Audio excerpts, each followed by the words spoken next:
Marota City is a warning light about the direction of Syrian reconstruction. Is this the type of reconstruction Syrians need? Marota City in Damascus, Syria is a pilot city for upcoming post-conflict reconstruction. It is a reconstruction on land where more than 50,000 people once lived, but where now new laws are being applied that favors profiteering. Skyscrapers for the phantom wealthy in place of houses, shops and workplaces for war-weary ordinary citizens. What is Marota City? Marota City means sovereignty in Syriac. Began in 2012 as a new construction project of the government, a city with 215 hectares which equals to 115 football fields. It was publicized to be part of a more modern aspirational master plan for urban development that looked away from the traditions and patterns of informality.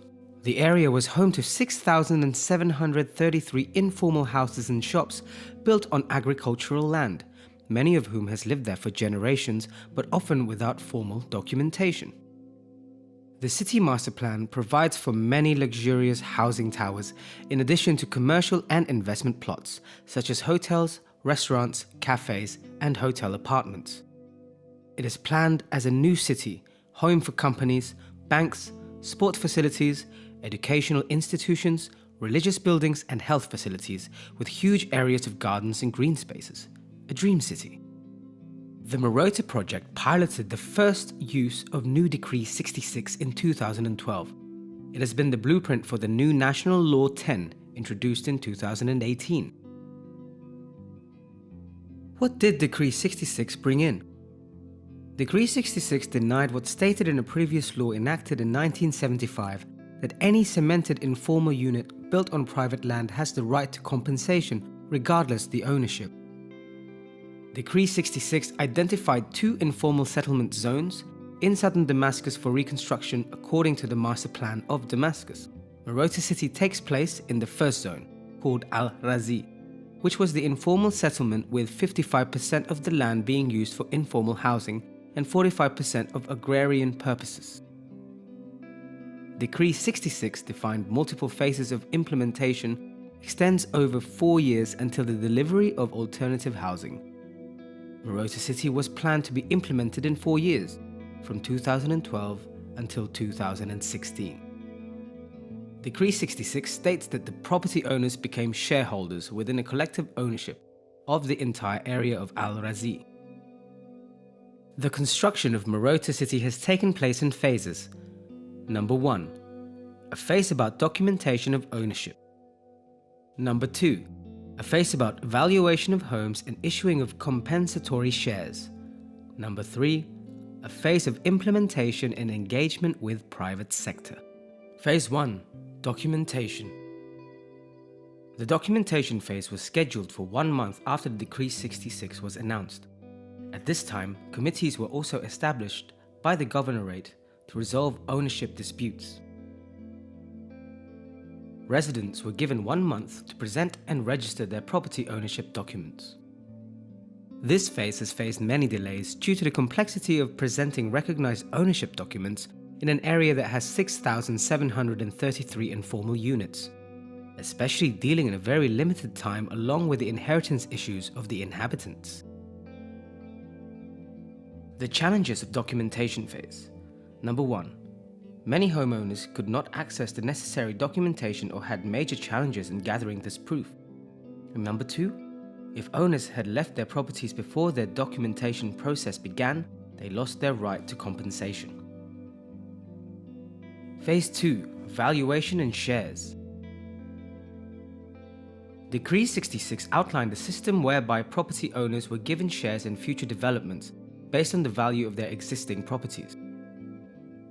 This phase focused on the valuation of homes and issuing of compensatory shares to be used for gaining new homes.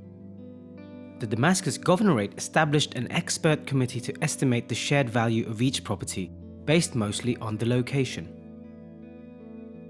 According to the Decree 66, there were 4 categories of informal settlers who were earmarked to get different levels of modest compensation. Number 1. informal residents who can't prove residence or ownership occupying public or private land get 2 years rent compensation, which is very low due to inflation. Number 2. Tenants of informal units who don't own the land but have been renting for a very long time, before the year 2000, get 30% of the unit shares in the residential case and 40% for the commercial. Number 3. Landowners who had built their homes illegally on agrarian land are potentially eligible for rent compensation and rehousing based on their shares. Number 4. Proven owners of an agrarian land plot used still for agriculture get the land price. The phase has provided to be deeply problematic because low valuation of properties. The system is that eligible residents are given a compensation in the form of shares. These shares are then to be used to purchase rehousing. However, due to the inflation, the system has failed people as the share value has plummeted, and due to the severe deterioration of income, most of the low-income residents of Al-Razi had to sell their shares and leave because they could not afford the investment. Policies changed. The Decree 66 stated that the rent compensation is paid by the local administrative unit. Yet, the Damascus governor declared that this rent will be deducted as the down payment for the rehousing unit. In other words, the inhabitants are paying their rent themselves, and any delay in the project progress means that they are paying more in advance for their alternative housing. Value estimation. The procedure has counted only the land value, ignoring other values that residents have created over the years. The implementation phase. Number 1. Stock exchange market was opened September 2015. Number 2. The shareholders were given a period of 1 year, from 14th of February 2016 until 2017, to register their shares in one of the site plots, which is a very short window of time under the circumstances. Number 3. The occupants' evacuation was fully completed in October 2017 after 3 stages of demolition. Number 4. The infrastructure works were executed in mid-2018.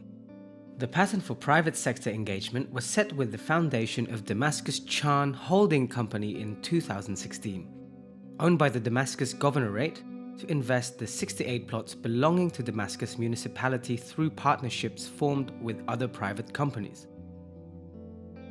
Many private companies registered in 2017 and 2018 and established partnerships with Damascus Charm Holding had plans to build luxury Dubai-style properties. For example, 3 landmark skyscrapers of between 50 to 70 floors, plus 70 residential towers of luxurious flats by the Amman Dimashq company, 2 residential towers and a mall by the Al Mutawarun Joint Stock Company, 2 15-floor residential towers by the Rawafed Dimashq, Ramak and Partners, and 4 luxury residential towers by Mizra Company. The private sector engagement is characterized by luxury over need. This private sector competition produced a hybrid set of inconsistent designs devoid of any added value that does not reflect neither the identity of Damascus nor its history. Is Marota City the type of reconstruction Syrians need? Marota City is designed for a small elite of wealthy people who are not the obvious focus for reconstruction. Marota City does not provide alternative to the fact that informal housing in Syria by the mid-90s was becoming a norm, providing an estimated 50% of housing demands in Syria and up to 65% in Damascus. Marota City does not respond to the desperate need for new housing, where an estimated 1.7 million damaged houses in Syria and 150,000 damaged in Damascus and suburbs alone. Marota City does not respond to the context of crisis and displacement, plus middle-class wealth constrictions and massive unemployment.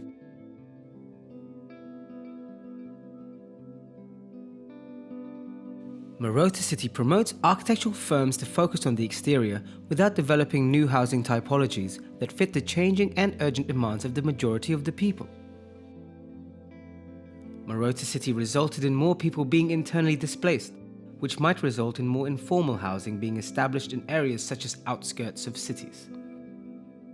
As an example of what is being advanced as a post-conflict reconstruction agenda, Marota City shows clearly how this reconstruction needs to be rethought, and urgently. This is so that people are housed, the economy can rebuild, and communities can begin to develop again.